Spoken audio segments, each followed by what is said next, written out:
देखिए बुशरा जी, कल जो न्याय पत्र घोषित किया कांग्रेस पार्टी ने, उसके बाद जो प्रधानमंत्री ने जिन शब्दों में उस पर रिएक्ट किया, तो स्वाभाविक था कि कांग्रेस पार्टी की तरफ से उस पर इस तरह का सीवियर रिएक्शन आना ही था।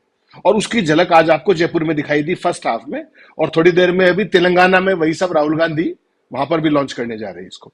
तो बेसिक इशू क्या है कि भारतीय जनता पार्टी और प्रधानमंत्री खास तौर पर वो बहुत बुरे तरीके से बेफल्ड है, वो हिले हुए हैं, और उसके ठोस कारण समझने की जरूरत है आज की तारीख में। देखिए, भारतीय जनता पार्टी, जब कांग्रेस पार्टी का तो घोषणा पत्र का जब कार्यक्रम तय हो गया कि उस दिन हम ये घोषणा पत्र जारी करेंगे, उसके बाद तो भारतीय जनता पार्टी को याद आया कि घोषणा पत्र की भी जरूरत पड़ेगी, और उन्होंने 4 दिन पहले घोषणा पत्र के लिए कमेटी बनाई राजनाथ की अध्यक्षता में। तो ये तो उनका हाल है। बेसिकली देखिए क्या है, भारतीय जनता पार्टी जो पहले होती थी वो आज वो पार्टी नहीं है। आज वो दो आदमियों के द्वारा ड्रिवन पार्टी है, और उसमें जो वो कह दें, खासतौर पे नंबर 1 जो कह दे मोदी जी, वही घोषणा पत्र है, वही नीति है, वही नेता है। उसके अलावा किसी और के लिए ना कोई स्कोप है, ना कोई गुंजाइश है। ये तो बात आज साबित हो गई। दूसरी बात जो आज सोनिया गांधी ने जिस तरीके से कही, वो बहुत महत्वपूर्ण बात है। उन्होंने कहा कि पूरे संस्थानों का चीरहरण किया जा रहा है, लोकतंत्र का चीरहरण किया जा रहा है, और खास तौर पर प्रधानमंत्री अपने आप को देश से बड़ा मानते हैं। ये बहुत बड़ी बात है, जो कि देश में ओवर ए पीरियड ऑफ 9.5 10 साल के टाइम में ये साबित भी हुआ है कि मोदी ही मोदी है देश में, मोदी देश से बड़े। और उसके बाद जो रही सही कसर थी वो प्रियंका गांधी और अपने खड़गे साहब ने भी पूरी कर दी। बेसिकली क्या है कि कांग्रेस पार्टी को दो फ्लैग्स पे मजबूरी में खेलना पड़ रहा है। नहीं तो आमतौर पे ये होता है कि कल न्याय पत्र जारी कर दिया था तो उसके बाद अलग अलग जगह पे जाने की जरूरत नहीं थी। लेकिन कांग्रेस पार्टी का जो घोषणा पत्र था उसको कितने अखबारों ने, कितने चैनलों ने दिखाया, आपने भी देखा, और उसको कितने बारीक में निपटा दिया गया। जबकि ये, जैसा आपने अपने इंट्रोडक्शन में कहा, अब तक के आजाद भारत के इतिहास में किसी भी पार्टी के द्वारा इतना कॉम्प्रिहेंसिव घोषणा पत्र, 344 वायदे हैं बुशरा जी इसमें, 45 जी। पेज का घोषणा पत्र है, and it is a complete complete policy document for all times to come. इसमें वीवीपैट का भी जिक्र है, इसमें न्याय स्कीम का भी जिक्र है, इसमें देश का कोई ऐसा मुद्दा नहीं है, संवैधानिक संस्थाओं के संरक्षण का भी जिक्र है, इसमें आरक्षण की भी बात है, इसमें जातिगत उसकी भी बात है। आप कोई मुद्दा उठा के देखिए जो देश में आज प्रिवेलेंट है, हर एक मुद्दे को उन्होंने छुआ है। और ये आउटकम किस चीज का है ये भी देखना पड़ेगा। जो राहुल गांधी ने देश में 2 यात्राएं की, और उसके बेसिस पे जो कंक्रीट फीडबैक आया ग्रास रूट से, ग्राउंड जीरो से, उस सारे को समावेशी करते हुए जिस तरीके से इसको लिया गया है, वो एक बहुत ही, मैं मानता हूं कि कांग्रेस पार्टी में पिछले कुछ समय से पढ़ने पढ़ाने और लिखने लिखाने का जो परंपरा थी वो बहुत कम हुई। लेकिन ये घोषणा पत्र जो है, ये पहली बार एक सुकून की सांस देता है कि एटलीस्ट कुछ काम तो किया गया है। देखिए, देश के अंदर जो 5 बड़े वर्ग हैं, युवा, युवा का आज सबसे बड़ा कष्ट क्या है? युवा का सबसे बड़ा कष्ट आज रोजगार। मोदी 2 करोड़ रोजगार हर साल देने की बात करके आए थे सत्ता में। आज तक कितने दिए हैं सारा देश जानता है। लेकिन जिस तरीके से जो सैनिकों की भी रेगुलर अपॉइंटमेंट्स थी, उसको भी उन्होंने अग्निवीर बना के रख दिया। तो पहला ही वायदा उसमें अग्निवीर योजना को खत्म करने का है, और रेगुलर सैनिकों की भर्ती का। यह कितनी बड़ी राहत की बात है यूथ के लिए। इसी तरीके से गरीबी की बात है, महिलाओं की बात है, शेड्यूल ट्राइब की बात है, भूमिहीनों को जमीन देने की बात है, महिलाओं को न्याय देने की बात है। आप कोई भी वर्ग उठाइए, कोई भी वर्ग अछूता नहीं है। क्या भारतीय जनता पार्टी इस तरह का एक भी वायदा कर सकती है? दूसरा सवाल इसमें महत्वपूर्ण बुशरा जी ये है कि मोदी जी के 2 कैंपेन देखिए जब वो प्रधानमंत्री के लिए लड़ रहे थे। 2014 में वो किस बात पे आए थे कि अच्छे दिन आएंगे। आज प्रधानमंत्री से के मुंह से आपको अच्छे दिन सुने हुए कितने दिन हो गए? 8 साल, अगर मैं गलत नहीं हूं तो 8 साल से उन्होंने अच्छे दिन नहीं कहा। 2019 में वो क्या समझबाग दिखा रहे थे? राष्ट्रवाद और पुलवामा की लहर के ऊपर सवार होकर के आज चाइना का जो हाल है अरुणाचल में, तिब्बत में, क्या प्रधानमंत्री के मुंह से निकल रहा है? कहां गया राष्ट्रवाद? वो तो ये जो सारे सवाल हैं, आज जिस तरीके से आप मुझे बताइए कि जो उसके जो लोग हैं, अपने क्या नाम है, तिब्बत के लोग, अपने जो उसके जी। लद्दाख के, वो परसों 7 तारीख को बॉर्डर की तरफ मार्च करने वाले हैं। सरकार ने क्या किया? उनकी मांगों पर विचार करने की बजाय वो क्या दिखाना चाहते हैं कि देखिए चाइना हमारे यहाँ घुसा है, और वो ग्रास रूट पे हम्म। रियलिटी दिखाएंगे 10,000 लोग जाकर के। सरकार ने वहां क्या किया पता है आपने? वहां निषेधाज्ञा लागू कर दी, धारा 144 लागू कर दी, और इंटरनेट सस्पेंड कर दिया। ये हालत है। तो एक तरफ आपने जिक्र किया, राजनाथ कहते हैं घर में घुस के मारेंगे, चाइना का मुंह से नाम नहीं निकलता। ये है दोगलापन, जो भारतीय जनता पार्टी की इस चुनाव में बहुत जबरदस्त कमजोर नस साबित होने जा रहा है। उनका जो विदेश मंत्री है वो क्या कह रहा था कि वो हमसे बड़ी अर्थव्यवस्था है, मैं उनसे पंगा ले लूं क्या? अच्छा, उनका तो आप नाम नहीं लोगे, पंगा तो छोड़ दीजिए। और पाकिस्तान जो कुछ चुपचाप से बना हुआ देश है, उसके अंदर घर पे घुसने की बात करते हो आप। जो चाइना सामने सीना ताने खड़ा है, उसका आपके मुंह से नाम नहीं निकलता है। तो ये जो सारा दोगलापन है भारतीय जनता पार्टी का, जो ये सो-कॉल्ड छद्म राष्ट्रवाद है, जो ये 56 इंची सीना है फर्जी, इन सारों की पोल लगातार खुल रही है। और मुझे तो लगता है कि जिस तरीके से सरकार थर्राई हुई है, खासतौर पे अगर ये जो अपने क्या नाम है लद्दाख वाले जो लोग हैं, वांगचुक और सारे, अगर ये बॉर्डर की तरफ चल पड़े, देखिए सरकार की मजबूरी क्या होगी, राष्ट्रपति शासन है वहां पर। अगर वो बॉर्डर की तरफ चल पड़े दिखाने के लिए, तो सरकार ना तो बियॉन्ड ए पॉइंट सख्ती कर सकती है, और रोकेगी तो किस बात पर रोकेगी बताइए? तो इस सरकार के सामने आज ऐसी स्थिति है कि बेसिकली इसीलिए वो लफाजी के अंदर केवल और केवल चैंपियन किस बात के हैं? झूठ के, जी लूट के और बची खुशी फूट के, सबको आपस में लड़ा के और वोट हथियाने का इनका खेल है। और जिस तरीके से कांग्रेस पार्टी ने, मुझे लगता है ये घोषणा पत्र लेके आए हैं, अगर केवल देश की जनता को केवल ये 345 वायदे भी पढ़ा दे, तो आप मान के चलिए कि प्रधानमंत्री को लेने के देने पड़ जाएंगे। लेकिन सवाल ये है कि जिस तरीके से कल न्याय पत्र यह आया, और उसके बाद मीडिया में आपने कितने कवरेज देखी इसकी? मुख्य धारा के चैनलों में किसी ने आपने बहस सुनी? किसी पे जिक्र किया? नहीं। तो मेन अपोजिशन पार्टी है, पूरा एजेंडा दे रही है, कंप्रीहेंसिव एजेंडा दे रही है गवर्नेंस का, उसके बावजूद भी कोई कुछ नहीं बोल रहा। वीवीपैट पे उन्होंने साफ कह दिया कि हम 100% काउंटिंग कराएंगे, इलेक्ट्रल बॉन्ड के घोटाले की हम जांच कराएंगे, पीएम केयर से घोटाले की जांच कराएंगे। अगर बुशरा जी ये सारे पे बहस हो जाए, तो भारतीय जनता पार्टी तो चुनाव में जाने लायक नहीं बचेगी। मुझे ये बताइए, प्रधानमंत्री क्या वायदा करके आए थे कि काला धन लेकर के आएंगे, स्विस बैंक से पैसा लेके आएंगे। आपने तो अपने स्टेट बैंक ऑफ इंडिया का स्विस बैंक ऑफ इंडिया बनाने की कोशिश की इलेक्ट्रल बॉन्ड के मामले में। सुप्रीम कोर्ट के आर्डर के बावजूद भी आपको तीसरी बार में जाके इलेक्ट्रल बॉन्ड की डिटेल्स आई। ये क्या साबित करता है? ये चोरी भी है और सीधा चोरी भी है। और स्टेट बैंक को ये सब करने की क्या जरूरत थी? केवल सरकार के इशारे पर। तो कुल मिलाकर के अब जो स्थितियां चल रही हैं, ये जो न्याय पत्र के बाद सरकार बहुत बुरे तरीके से हिली हुई है अंदर से, और प्लस जो ओवरऑल हालात है, कहीं से भी कोई रिस्पॉन्स नहीं है। पैसे की भीड़ जुटाई जा रही है, इवेंटबाजी की जा रही है, लेकिन मोदी भी इस बात को समझ रहे हैं कि ग्रास रूट पे हालात क्या है। और यही कारण है कि विपक्ष के नेताओं को अंदर ठोका जा रहा है, किसी के अकाउंट फ्रीज किए जा रहे हैं, किसी का कुछ भी किया जा रहा है।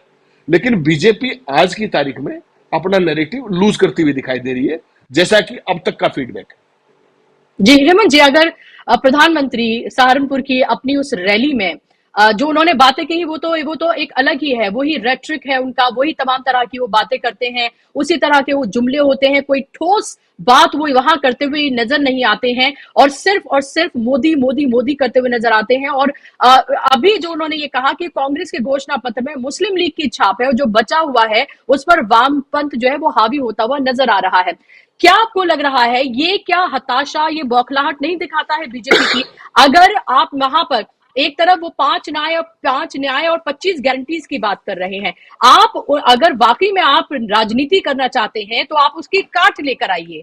हमेशा विपक्ष को ये बताना कि विपक्ष देशद्रोही है, विपक्ष पाकिस्तान परस्त है, विपक्ष को मुस्लिम लीग से कंपेयर करना, क्या ये काट की हांडी बार बार चढ़ेगी? क्या वाकई में एक ही बात को जो आप बार बार कह रहे हैं, और वहीं दूसरी तरफ विपक्ष ये नैरेटिव लेकर आ रहा है और ये घर घर पहुंच रहा है कि लोकतंत्र की हत्या हो रही है, कि संविधान को बचाने की, लोकतंत्र को बचाने की, लोकतांत्रिक जो संस्थाएं हैं उनको बचाने की ये पूरी लड़ाई है, ये भी तो साफ तौर पे लोगों के घर में, जहन में घर कर रहा है। तो क्या इस तरह की बातें किसी तरह का कोई असर कर पाएंगे, जो फिर से वही विपक्ष को बताना कि विपक्ष जो है वो देशद्रोही है, उसको मुस्लिम परस्त बताना? मुस्लिम परस्त ऐसे, एक तरफ आप मुस्लिम बहनों की बात कर रहे हैं ट्रिपल तलाक को लेकर, दूसरी तरफ आप मुस्लिम लीग का नाम लेकर एक तरह से मुस्लिम परस्त पार्टी बताने की कोशिश कर रहे हैं, जैसे मुसलमान देश के नागरिक नहीं बल्कि देश के दुश्मन हो। बुशरा जी देखिए, मोदी जी का ये टेस्टेड फॉर्मूला है, ये समझना पड़ेगा पूरे देश को कि वो ऐसे मौकों पर क्या करते हैं। उनके पास केवल और केवल ये फूट ही तो है, फूट के नाम पर ही तो उन्होंने देश को धार्मिक तौर पर वर्टिकली डिवाइड करते आए। आप ये बताइए, सहारनपुर में अगर वो ये नहीं बोलेंगे तो क्या बोलेंगे? जिस तरीके की उनकी मानसिक स्थिति है आज की तारीख में, जो उनको सामने दिख रहा है, उसके बाद वो क्या करेंगे? देखिए, कमाल की बात यह है कि मोदी जी का पूरा प्रोपेगेंडा देखिए क्या है। इस देश के अंदर 5 किलो अनाज 82 करोड़ लोगों को देने के अलावा उनकी उपलब्धि बताइए क्या है। बहनों को उज्ज्वला स्कीम लाए थे, कितनी उन्होंने दोबारा सिलेंडर भरवाया? बाथरूम जो बनाए थे उनकी हालत देख लीजिए जाकर के। सवाल केवल कितना है कि मोदी जी का असली रूप देश को दिखाना पड़ेगा। और वो असली रूप क्या है? असली रूप यह है कि पिछले 9.5 साल में मोदी सरकार ने आम आदमी की जेब से 30 लाख करोड़ रुपया पेट्रोल और डीजल पर टैक्स से वसूला है। मोदी जी मना करके दिखाएं इस बात को। और उसकी एवज में आम आदमी को क्या मिला है? उसकी एवज में आम आदमी को 5 किलो अनाज मिला है। अडानी गेट सदी का सबसे बड़ा घोटाला था इस देश में, ओपन एंड शट केस था। उसकी जांच कहां तक पहुंची? आज तक उसमें कोई सीबीआई, ईडी, कोई चिड़िया ने भी पर मारा है क्या? मोदी जी नाम गरीब का लेते हैं और है वो अडानी के साथ, ये साबित है। उसकर के अलावा आप देखिए मोदी जी की पूरा टर्म की वो अचीवमेंट्स देखिए, उसमें 10 साल में 16 लाख करोड़ रुपया उन्होंने किसका राइट ऑफ किया? जो देश के टॉप औद्योगिक घराने थे। 5 लाख करोड़ रुपए कौन लेके भागे? जो मोदी जी के मेहुल भागी और तमाम जैसे जो उनके प्रिय जो सारे लोग थे, भागे। कोई वापस आया आज तक? उसके बाद जिस दिन सत्ता में आए उसके कितने दिन के बाद उन्होंने कॉर्पोरेट टैक्स 1/3 कर दिया, घटा दिया था। कब घटाया था? क्या किसी आम मध्यम वर्ग के आदमी को, गरीब आदमी को टैक्स में एक नई चवन्नी की रियायत मिली आज तक? बुशरा जी, ये सवाल है जो देश के सामने ले जाना पड़ेंगे। और इस सवाल पर मोदी जी हमेशा उछल कर जाएंगे, मुस्लिम लीग का नाम लेंगे, वामपंथ का नाम लेंगे। अरे वो वामपंथी तो है, उनकी कोई सोच तो है। आप कौन से पंथी हो? आप तो केवल और केवल दामपंथी हो। दाम उठाइए, बाहर चलिए। जिस तरीके से गरीब का नाम लेकर के जो शर्म निरपेक्षता के साथ कॉर्पोरेट की मदद मोदी जी ने की आज तक, वो इस देश में कभी हुआ है क्या? और जो इलेक्टोरल बॉन्ड्स के बाद जो इस सरकार की फजीहत day in and day out हो रही है, उसके बाद जो वीवीपैट के मामले में जो सुप्रीम कोर्ट में मामला चला गया है, अगर उसमें भी इस तरह का ऑर्डर आ गया कि 100% काउंटिंग कर दीजिए, कहां जाएंगे मोदी जी? ये सारी वो चीजें हैं जो भाजपा के नैरेटिव को और नीचे लेके जाएंगी। अभी आप देखते जाइए।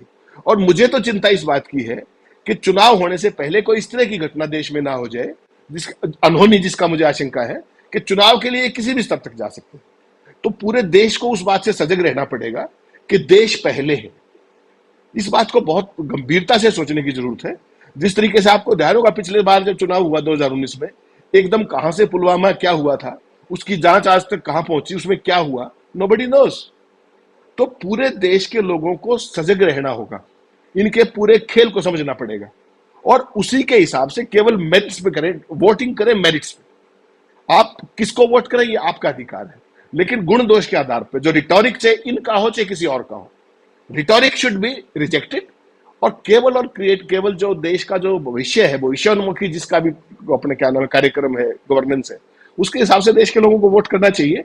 आज की तारीख में बीजेपी और मोदी कंप्लीटली बैकफुट पर है, एजेंडाहीन है, उनके पास ना कोई दशा है ना कोई दिशा है। वही मुस्लिम लीग, वही मुस्लिम परस्ती, वही सब लफाजी। इसके अलावा उनके पास ना तो दिखाने के लिए ना बेचने के लिए कुछ भी नहीं है। वरना 9.5 साल की सत्ता के बाद तो उनको अपनी सफलताओं पे जो है वोट मांगना चाहिए था। आज उनके पास दिखाने के लिए क्या है बता दीजिए? घर में घुस के मारेंगे। आप चाइना का तो नाम नहीं ले पाते, कहां किसको घुस के मार रहे हैं? पार्लियामेंट के अंदर जब पूछा गया 2 दिन पे उस पर कलह रही इतनी, आपने जवाब दे दिया उसका? पार्लियामेंट में जो उसके लद्दाख के अंदर जो इनकर्शन हुए थे, कभी आज तक चूकी है सरकार ने? ये है इनकी हालत, इनका छदम राष्ट्रवाद, इनका छदम 56 इंची।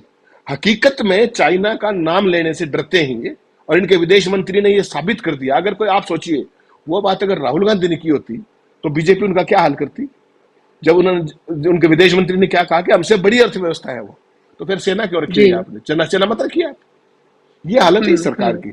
लेकिन चूंकि पूरे का पूरा मीडिया तंत्र जेब में है बुशरा जी, इसलिए अपने हिसाब से हाँक रहे हैं देश को। लेकिन अब चुनाव का समय है तो जवाब देना पड़ेगा जी। और उसके साथ ही देखिए, लगता है कि शायद कांग्रेस वाले इतना, या कांग्रेस के सपोर्टर इतना गौर से कांग्रेस को नहीं सुनते होंगे जितना गौर से नरेंद्र मोदी सुनते हुए नजर आते हैं। क्योंकि आप ये देखिए कि चाहे घोषणा पत्र की बात हो या उससे पहले राहुल गांधी ने जो रामलीला मैदान में कहा, रामलीला मैदान में उन्होंने कहा कि अगर संविधान और लोकतंत्र को खत्म किया जाएगा तो इस देश में आग लग जाएगी। उनका कहने का मतलब था कि इतने बड़े पैमाने पर लोग जो हैं वो आंदोलन करेंगे या बाहर निकलेंगे। दूसरी उन्होंने बात यहां पर कही थी कि अगर मैच फिक्सिंग ना हो तो 180 भी भारतीय जनता पार्टी पार नहीं नहीं कर पाएगी। और कल तो घोषणा पत्र जब वो जारी कर रहे थे तब तो उन्होंने कहा कि 120 भी पार नहीं कर पाएगी। उन्होंने इस तरह की बातें वहां पर कही। तो उत्तराखंड की रैली में नरेंद्र मोदी ने इसको पूरा अपने तरीके से पलट दिया और पूरा पलट के कहा कि ये कह रहे हैं कि अगर तीसरी बार नरेंद्र मोदी सत्ता में अगर मिलती है तो देश में आग लग जाएगी। तो आप ये देखिए कि कैसे जो बात कही गई उसको कैसे पलटकर दूसरे तरीके से लोगों के सामने रखने की कोशिश की जाती है। और यही बात आज मल्लिकार्जुन खड़गे जो है वो उन्होंने यहां पर जयपुर में अपनी रैली में कही कि झूठों के सरदार है मोदी। वो जो कहते हैं वो सिर्फ झूठ होता है, उनकी गारंटी का मतलब है कि वो जो कह रहे हैं वो करके नहीं दिखाएंगे, ये है उनकी गारंटी। तो जिस तरह का प्रहार हेमंत जी यहां पर कांग्रेस पार्टी करती हुई नजर आ रही है, जिस तरह से घेर रही है और सबसे महत्वपूर्ण बातें जो संवैधानिक संस्थाएं हैं, लोकतंत्र है, इस सब की बात जो कही जा रही है, जिसका चीरहरण किया जा रहा है, इसकी हत्या की जा रही है, ये बताया जा रहा है कि ये चुनाव आखिरी चुनाव है, अब नहीं तो कभी नहीं। क्या आपको लग रहा है कि लोगों के जहन में ये बात घर कर रही है और ये चुनाव जो है ये एक टर्निंग पॉइंट साबित हो सकता है? और कहीं ना कहीं वो जो बौखलाहट है वो इसलिए भी नजर आ रही है कि जो कोई भी किसी भी पार्टी का नेता आता है बीजेपी में, उसको सबसे पहले टिकट देकर या तो लोकसभा का टिकट दे दिया जाता है या फिर राज्यसभा में भेज दिया जाता है। बाकी बीजेपी वाले जो है वो सिर्फ दरी बजाने के लिए है और मजाक उड़ा रहे हैं। नरेंद्र मोदी आज सहारनपुर में मजाक उड़ा रहे थे अखिलेश यादव का, समाजवादी पार्टी का, कांग्रेस का, कि उनके पास कैंडिडेट नहीं है और शायद वो अपनी बगल झांकना भूल गए। तो कैसे देख रहे हैं इन तमाम चीजों को आप? बुशरा जी देखिए, भारतीय जनता पार्टी की जो आज हालत है ना, एक्चुअल में तो उस पर दया आती है। जो एक इतनी बड़ी पार्टी थी वो केवल 2 और 1.5 आदमियों तक सीमित होकर रह गई है। तो भारतीय जनता पार्टी के पूरे काडर की तो आप स्थिति समझ सकते हैं। और ये केवल आप यूपी की बात मत कीजिए, पूरे देश के स्तर पर उन्होंने जिस तरीके से विरोधी पार्टी, नॉट ओनली कांग्रेस, तमाम राजनीतिक दलों के विधायक और एमपीओ को तोड़ने मरोड़ने घसीटने, सीबीआई ईडी दल बदलवाने, इन्होंने क्या क्या नहीं किया। उसके बावजूद एक छोटा सा एग्जांपल देता हूं। हरियाणा में पौने 10 साल से इनकी सरकार है, 9.5 साल से 10 कैंडिडेट है लोकसभा के, उनमें से 6 इंपोर्टेड है। कल्पना कीजिए आप, 10 में से 6, 60% of the candidates are borrowed from other parties. तो इससे बड़ी बैंकरप्सी किसी पार्टी की हो सकती है क्या? और इसी तरीके से आप देश के किसी भी राज्य में चले जाइए, आप महाराष्ट्र में चले जाइए, आप बिहार में चले जाइए, आप उत्तर प्रदेश में भी चले जाइए, तो जो पार्टी के जो अपने काडर थे उनको तो घर बिठाने का काम कर रहे हैं मोदी जी। और सबसे बड़ी जो इंपॉर्टेंट बात इसमें है कि उनके पास दिखाने के लिए कुछ नहीं है आज की तारीख में। उनके बाद केवल जैसा आपने कहा कि अर्थ का अनर्थ करने, राहुल गांधी ने क्या कहा था कि देश में कुछ ऐसी शक्तियां हैं जो देश का नुकसान कर रही है। वो शक्तियां कौन सी थी उसको मोदी ने तुरंत मरोड़ के क्या कहा, उसको मां शक्ति से जोड़ दिया। क्या ये प्रधानमंत्री को शोभा देता है? क्या प्रधानमंत्री एक व्यक्ति नहीं होता? प्रधानमंत्री इस देश का फर्स्ट नागरिक है, उसको अपने पद की गरिमा के अनुरूप व्यवहार करना चाहिए। क्या प्रधानमंत्री जी कभी ऐसा सोचते हैं? किसी भी बात को अर्थ का अनर्थ बना करके किस रूप में भारतीय जनता पार्टी, उसकी ट्रोल सेना और उसकी आईटी, इसका कारण क्या है? इसका कारण केवल ये है कि उनके पास मुद्दे नहीं है, वो किस बात पर चुनाव लड़े। इसलिए वो वेट करते हैं कि राहुल गांधी कुछ कहें, उसमें से कुछ तोड़ मरोड़े। जब राहुल गांधी ने कहा कि अगर देश की संस्थाओं के साथ यही किया गया तो देश में आग लग जाएगी अगर फिक्स्ड मैच हुआ, तो वो आगाह कर रहे थे। वो आग लगाने की बात नहीं कर रहे थे, वो देश की जनता को आगाह कर रहे थे कि अगर चुनाव फिक्स्ड हुआ तो इस तरह के हालात हो सकते हैं। क्योंकि यूथ के अंदर बड़ी भारी रोष है, हर वर्ग के अंदर रोष है, तो वो सजग कर रहे थे देश को। और इन्होंने उसको क्या बनाया कि आग लगाने की बात करते हैं। बेसिकली कुछ पद ऐसे होते हैं बुशरा जी, जो आप बड़े जो नेता होते हैं उनका जो व्यवहार, उनके जो शब्द हैं वो अपने पद की गरिमा के अनुरूप होने चाहिए। लेकिन प्रधानमंत्री जी ने राजनीतिक डिस्कोर्स के अंदर आज तक कभी उस गरिमा का डिस्कोर्स में कभी प्रयोग नहीं किया है। हर भाषण के अंदर वो उससे नीचे चले जाते हैं। क्या प्रधानमंत्री की भाषा ये मुस्लिम लीग वाली जो बात है, क्या ये शोभा देता है? और ऐसी तमाम मुद्दे, झूठ बोल देना कि शक्ति की बात करते हैं, मां शक्ति की बात करते हैं। तो ऐसी शब्दों से क्या है कि प्रधानमंत्री बेसिकली उस पद की गरिमा को भी कर रहे हैं, नीचे कर रहे हैं। चुनाव का जो डिस्कोर्स है उसको ऊपर ले जाने की बजाय नीचे ला रहे हैं। और ये किसी भी प्रोग्रेसिव डेमोक्रेसी के लिए कभी अच्छा नहीं होता। ये जो इस तरह की भाषा होती है, ये वो थर्ड वर्ल्ड कंट्रीज जो होते हैं ना, जो आज हम उस स्टेज से बड़े मुश्किल से आगे बढ़ करके दुनिया की 5वीं इकोनॉमी बन के आए हैं, और उसमें इस तरह का चुनावी डिस्कोर्स होगा, तो ये तो प्रधानमंत्री को सोचना चाहिए कि वो देश को कहां लेके जा रहे हैं। चुनाव में हार भी होती है, जीत भी होती है। इतने रेटल्ड क्यों है प्रधानमंत्री? साफ साफ मतलब है कल के चुनावी घोषणा पत्र में जिस तरह की पार्टी ने, कांग्रेस पार्टी ने जो बातें कह दी हैं कि हम जांच कराएंगे इलेक्टोरल बॉन्ड की और ये सारी चीजों की, वो है असली कारण। वो है असली कारण कि अगर कल को कोई सत्ता परिवर्तन, कि इलेक्शन में कभी किसी की हार या जीत पक्की नहीं होती। 2004 में कौन जानता था कि अटल जी चुनाव हार जाएंगे, और क्या बनी फिर उसके बाद? ना केवल 4 में हारे बल्कि 9 में भी हारे। You never know. तो उस तरह के हालात में मोदी जी को अब भी ये सोचना चाहिए कि कभी भी किसी एक पद पे रहते हुए उस पद की गरिमा के अनुरूप व्यवहार करें, एक एक एक सीजन्ड डिप्लोमेट, एक पॉलिटिशियन के नाते व्यवहार करें, ना कि एक पार्टी के नेता। प्रधानमंत्री देश का नेता होता है, किसी दल का नेता जी। नहीं होता। ये भी भेद उनको करना पड़ेगा। बिल्कुल। और यही आप ये देखिए कि जब से कांग्रेस पार्टी का घोषणा पत्र जारी हुआ है और उसके बाद से चाहे प्रधानमंत्री हो राजनाथ सिंह, चाहे इंटरव्यू दे रहे हो, जिस तरह की बातें कही जा रही हैं वो साफ तौर पर दिखाती है कि इस घोषणा पत्र का असर जो है वो बेहद गहरा हुआ है। क्योंकि यहाँ पर न्यायपालिका न्याय की बात की गई है, यहाँ पर संवैधानिक न्याय की बात की गई है, यहाँ पर युवाओं के न्याय की बात की गई है, महिलाओं के, किसानों के, देश का कोई ऐसा वर्ग नहीं है जिसके न्याय की बात इसमें नहीं की गई हो। एक लंबा चौड़ा घोषणा पत्र है। अगर कांग्रेस सिर्फ इसका प्रिंट आउट निकालकर अपने हर कार्यकर्ता को दे दे और वो कार्यकर्ता सिर्फ 10 लोगों तक इसको पहुंचा दे, तो ये जो चुनाव है वो एक बड़ा टर्निंग पॉइंट ये घोषणा पत्र साबित हो सकता है। क्योंकि आप ये सोचिए कि अगर ये घोषणा पत्र इसी तरह का अगर भारतीय जनता पार्टी ने जारी किया गया होता तो अब तक देश में सिर्फ एक बात हो रही होती और वो होती भारतीय जनता पार्टी के घोषणा पत्र की। पूरे मीडिया की हेडलाइंस, पूरे मीडिया के प्रोग्राम, सब कुछ अब तक बदल चुके होते और सिर्फ मोदी मोदी और घोषणा पत्र की बात की जा रही होती। इसमें कांग्रेस का कसूर है भी और नहीं भी। कांग्रेस का कसूर इसलिए नहीं है क्योंकि तमाम इस तरह की जो संस्थाएं हैं, मीडिया है, वो किस तरह से मोदी और बीजेपी के कंट्रोल में है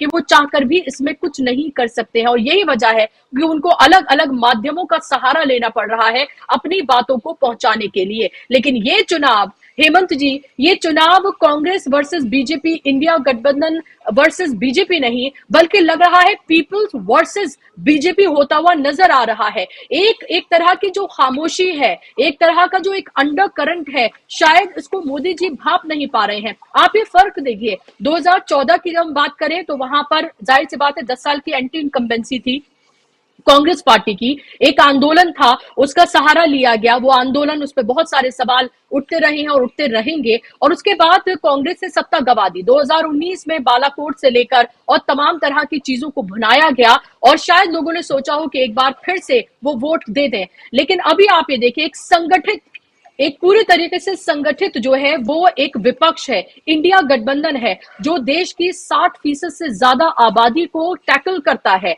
और तमाम तरह के जो इश्यूज जो उठाए जा रहे हैं वो बहुत गहरे चोट करते हुए नजर आ रहे हैं। तो क्या आपको लग रहा है ये चुनाव peoples versus BJP, peoples versus Modi होता हुआ नजर आ रहा है? भूषणा जी, आप जो बात कह रही हैं उसी बात से मोदी जी डरे हुए हैं। मोदी, आपको पता है, लगातार पिछले कई महीनों से फील्ड के अंदर है और जिस तरीके का रिस्पांस उनकी रैलियों को पहले मिलता था, जिस तरह की भीड़ रिस्पॉन्सिव होती थी, वो सारा नदारद है ग्रास रूट पे। और इतने पुराने नेता होने के कारण वो पल्स को समझ सकते हैं। पहली बात तो ये है, और यही है उनकी परेशानी का मूल कारण। दूसरी सबसे बड़ी परेशानी क्या है कि अगर कहीं चुनाव, आज देखिए, आज कांग्रेस पार्टी के खाते सील पड़े हैं, विपक्ष को सारे को डराया जा चुका है, देश की जनता बिल्कुल घरों में दुबकी हुई है डर के मारे। मोदी जी ने क्या किया है? मोदी जी ने देश में सक्सेसफुली अगर कोई चीज बेची है तो भय ही तो बेचा है पौने 10 साल में। तो कोई भी बोल ही नहीं रहा, कोई आम आदमी, कोई विरोध नहीं है सरकार का। जितने बड़े बड़े मुद्दे थे बुशरा जी, ओल्ड पेंशन स्कीम से लेकर के तमाम, कहीं मीडिया में उसका जिक्र देखा आपने? कमाल देखिए मीडिया में जिक्र क्या है। मोदी ने एक दिन कहा कि 370 हमारी आएंगी और बाकी हमारे एनडीए की 400 आएंगी। किसी मीडिया के चैनल ने, मुख्य धारा ने, सबने वो ये तो पकड़ लिया कि इस बार भाजपा 400 पार। उस पर सारी बहसें हो रही हैं। 400 पार से तो वो शुरू करती है मीडिया, मोदी नहीं।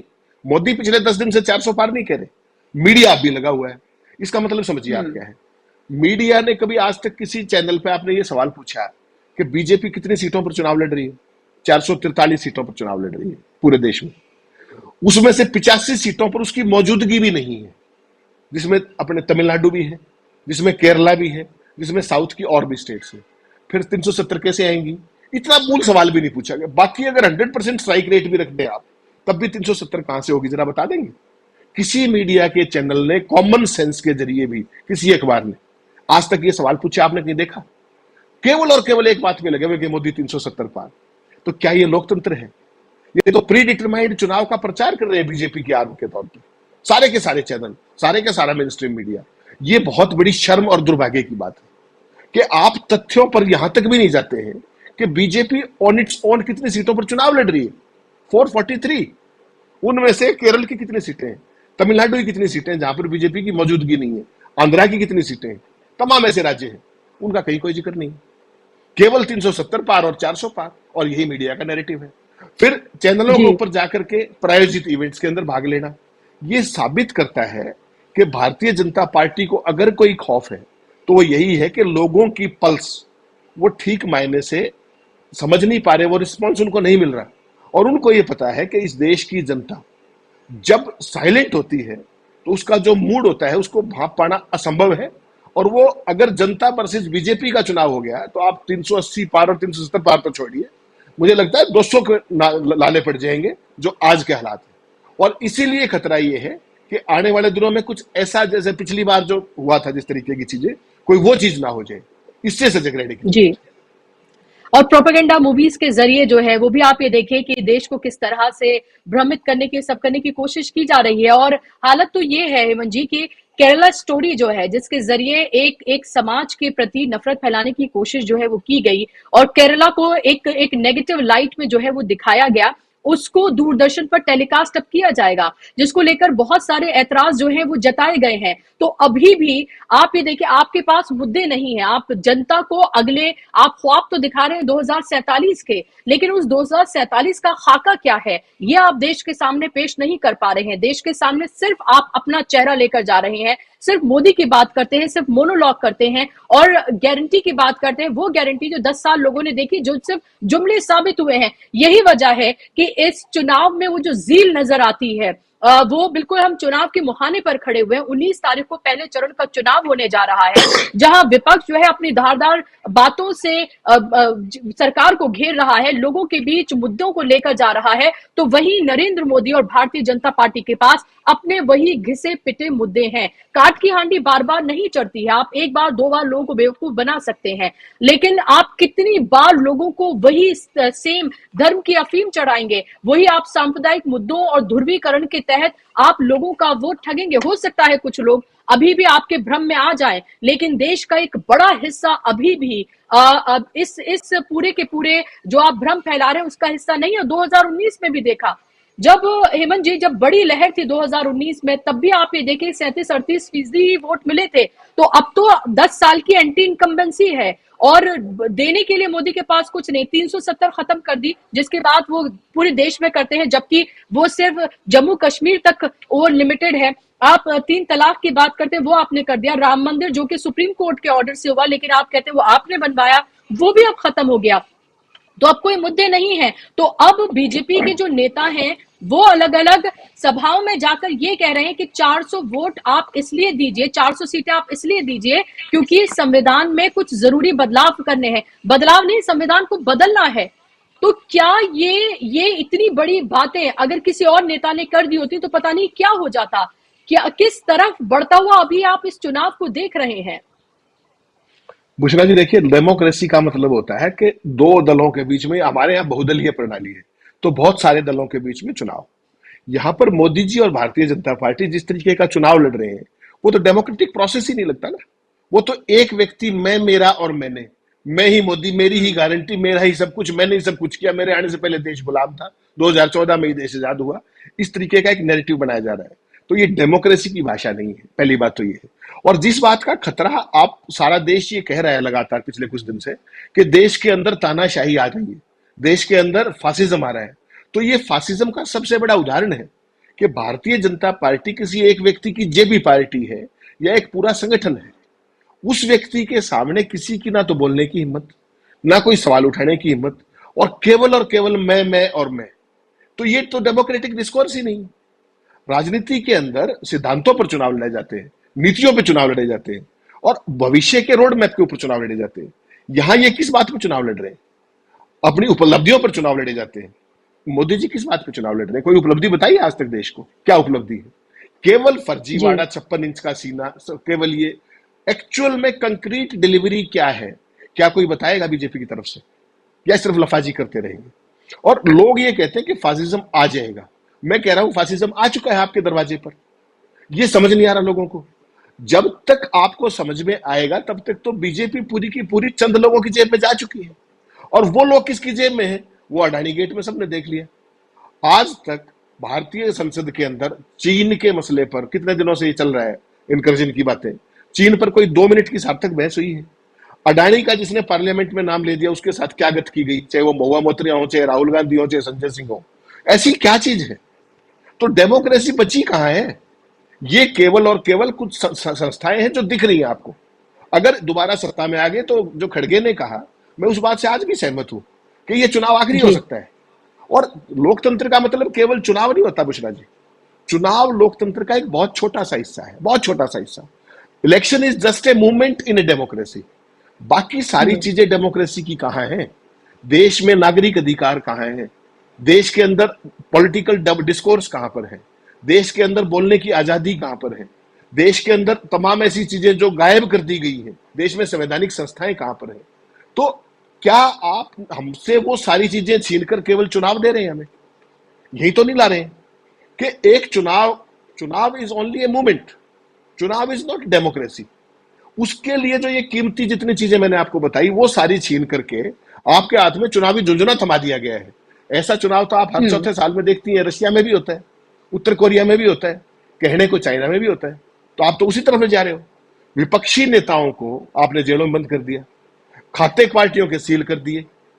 उसके अलावा लेवल प्लेइंग फील्ड, आपके पास तो 20,000 करोड़ रुपए में से आगे 8200 करोड़ रुपए, किसी के पास 100 रुपए भी नहीं है। मीडिया आपकी जेब में है, प्रोपेगेंडा आपकी जेब में है, फिर डेमोक्रेसी का है? जरा बता दीजिए। डेमोक्रेसी का तो मूल सिद्धांत चुनाव का तो लेवल प्लेइंग फील्ड है, समान धरातल। वो समान धरातल आपको जी। कहां दिखाई दे रहा है आज? तो ये तो देश के बिल्कुल। लोगों और को हेमंत देखना पड़ेगा ना। और हेमंत जी, एम के स्टालिन जो है उन्होंने बहुत महत्वपूर्ण बयान दिया है। उनका कहना है कि ये दरअसल ये लोकसभा का जो चुनाव है वो स्वतंत्रता के लिए दूसरा संघर्ष है। और उन्होंने ये भी कहा है कि ये चुनाव फासीवादी ताकतों से लोकतंत्र बचाने की लड़ाई का चुनाव है। तो स्वतंत्रता की दूसरी लड़ाई एक तरह से, जिस तरह से तमाम इंस्टीट्यूशंस जो है उनका राजनीतिकरण जो किया गया है, उसको पूरी तरीके से जो सरकार के वो कब्जे में है, उसकी स्वतंत्रता, वो तमाम चीजें, उसको लेकर भी जो घोषणा पत्र है वो बहुत डिटेल में बात करता है। और यही वजह है कि ये घोषणा पत्र जो है वो तारीफ के काबिल है, क्योंकि इस घोषणा पत्र में जिन जिन चीजों को लेकर कांग्रेस पार्टी सवाल खड़े करती रही है, यहां तक कि ईवीएम को लेकर जो उसने सवाल खड़ा किया तो उसने उसमें वीवीपैट की बात कही है। यहां पर उसने न्यायपालिका को लेकर अगर सवाल खड़ा किया तो न्यायपालिका को लेकर उसने यहां पर उसके न्याय की उसने बात की है। अगर उसने लोकसभा और राज्यसभा में जिस तरह से हमने देखा जो स्पीकर्स होते हैं वो किस तरह से एक पार्टी के नेता के तौर पर काम करते हुए नजर आते हैं, उसको लेकर इसमें बात कही गई है। पेपर लीक को लेकर पूरा किस तरह से एक पूरा एक तंत्र बनाया जाएगा उसको लेकर इसमें बात की गई है। गरीब महिलाएं जो है उनको 1 लाख रुपए साल के दिए जाएंगे उसकी बात की गई है। पहली जॉब और युवाओं की पक्की उसकी बात की गई है। तो आप ये देखें कि अगर इसको वाकई में एक पूरी माइक्रोस्कोपिक नजर से इस पूरे घोषणा पत्र को देखा जाए, इसकी तमाम बारीकियों को देखा जाए, तो साफ तौर पर यह बताता है कि अगर कांग्रेस सत्ता में आई, जमीन पर यह घोषणा पत्र उतरा, तो पूरे तौर पर कायाकल्प होगी। और यहां पर कांग्रेस ये भी कहती हुई नजर आ रही है कि हिमाचल, कर्नाटका, तेलंगाना ये उसके एग्जाम्पल है कि हमने जो कहा वहां वो करके दिखाया है और लोग उसका फायदा उठा रहे हैं। लेकिन लौटकर मैं आऊंगी एम के स्टालिन की इस बात पर हेमंत जी, स्वतंत्रता की दूसरी लड़ाई, ये बहुत बड़ी बात उन्होंने कही है। और उन्होंने कहा है कि जो विपक्ष है वो बहुत मजबूत है, इंडिया गठबंधन। हमारे पास एक नहीं कई नेता है हमारे पास जो युवा है, जिसमें राहुल गांधी की सबसे पहले उन्होंने बात की, अखिलेश यादव की बात की है, तेजस्वी यादव की बात की है। तो ये आप देखें कि पैन इंडिया लीडर्स जो हैं वो इंडिया गठबंधन के पास मौजूद है। और वहीं बीजेपी के पास ले देकर एक ही चेहरा है, वो है नरेंद्र मोदी का, जिसको लोगों ने बहुत देख लिया। नहीं, देखिए बीजेपी का तो देखिए एक सिंपल स्टैंडर्ड ऑपरेटिंग प्रोसीजर है। वो तो जब जब फंसेंगे तो वो ये तो यही कहेंगे TINA factor, there is no alternative. लेकिन हकीकत ये है कि उनका जो ये टीना है ये अब आउटडेट हो चुका है, ये मुद्दा बूढ़ा हो चुका है, अब ये आउटडेट हो चुका है। कभी भी आप जब देखिए देश में विपक्ष जब भी मजबूत हुआ है, इस देश में विपक्ष जब भी एकत्र हुआ है, चाहे 77 देख लीजिए या उसके पहले देख लीजिए, उसके बाद देख लीजिए, किसी भी सत्ता के लिए सबसे बड़ी चुनौती अगर है तो वो है एकजुट विपक्ष। इस बार समूचा विपक्ष बेशक एकजुट ना हो, लेकिन substantial part of it is already under one umbrella, that is India alliance. Modi की सबसे बड़ी चिंता क्या है कि देखिए, उसने 10 से 15%, 20% एक भक्तों की देश में ऐसी टीम खड़ी कर ली है पूरे देश में, दुर्भाग्य से, जिसको अकल से कोई वास्ता नहीं है, जिसका मुद्दों से कोई वास्ता नहीं है और जिसका देश से कोई वास्ता नहीं है। वो अंधभक्त है, वो तमाम कारणों से वो धर्म की अफीम चाट करके जिस वजह से झूम रहे हैं। लेकिन उसके अलावा जो बाकी 80% लोग हैं, उसको किस रूप में विपक्ष अपने साथ जोड़े, वो एक महत्वपूर्ण चुनौती है। जैसा आपने कहा, स्टालिन का आपने एक जिक्र किया, ऐसे देश के अंदर बहुत सारे शत्रप हैं। और ऐसी बात नहीं कि भारतीय जनता पार्टी में नेता नहीं होते थे, केवल भारतीय जनता पार्टी में ले दे करके आज 2 आदमियों पर क्यों सीमित कर दिया गया। यही वो सोच है जिसका बार बार जिक्र कांग्रेस पार्टी कर रही है, तानाशाही, जिसका बार बार फासिज्म का नाम आता है कि एक बड़ा और 2 छोटे। सिंपल सी बात है कि 2 उनके मेन शूटर और 1 वो खुद, इसके अलावा कोई सिस्टम नहीं बचेगा। तो ये जो चिंता है, ये तो देश के लोगों को करनी पड़ेगी कि आज जब इतने बड़े बड़े मुख्यमंत्री जो चुने हुए, इतने भारी मेजोरिटी के मुख्यमंत्री हैं, उनको पकड़ के अंदर दिया जा सकता है, तो आम आदमी की हैसियत क्या है? केजरीवाल के ऊपर कोई केस है क्या? कोई कन्विक्शन हुआ है क्या? किसी वादा माफ गवाह ने किसी का आरोप में नाम ले दिया, आज कोई वो जैसे कह रहे थे संजय सिंह के कोई मोदी का नाम ले दे तो क्या मोदी से पूछताछ कर लोगे क्या? तो ये कोई तरीका नहीं होता। एक जुडिशियल सिस्टम है, एक डेमोक्रेटिक सिस्टम, डेमोक्रेटिक प्रोसेस के अंदर तमाम चीजें होती। लेकिन जिस हालात में मोदी ने देश को लाकर खड़ा कर दिया है सेंट्रल एजेंसीज के माध्यम से, उसको देश देख रहा है और बहुत बारीकी से देख रहा है। ऐसा नहीं था कि भारतीय जनता पार्टी के पास सेकंड लाइन लीडरशिप नहीं थी। वहां वसुंधरा जैसे भी लोग थे, वहां शिवराज सिंह चौहान जैसे भी लोग थे, रमन सिंह जैसे लोग थे। लेकिन मोदी ने किन को प्रमोट किया वो देख लीजिए आप, भजन लाल शर्मा, मनोहर लाल खट्टर, मोहन सिंह यादव, जिनका कोई लेना देना ना चुनाव से लेना देना था, ना पार्टी की मजबूती से कोई लेना देना था। दे केम फ्रॉम नोवेयर। इसका मतलब साफ है कि चंद व्यक्तियों के माध्यम से देश और प्रदेशों की सत्ता हाकी जाएगी, और जब चाहे ऐसे लोगों को बनाओ जो आपके लिए कभी चुनौती ना बन पाए। यही उनका विदिन अपनी पार्टी है, यही विपक्ष के प्रति उनका रवैया है।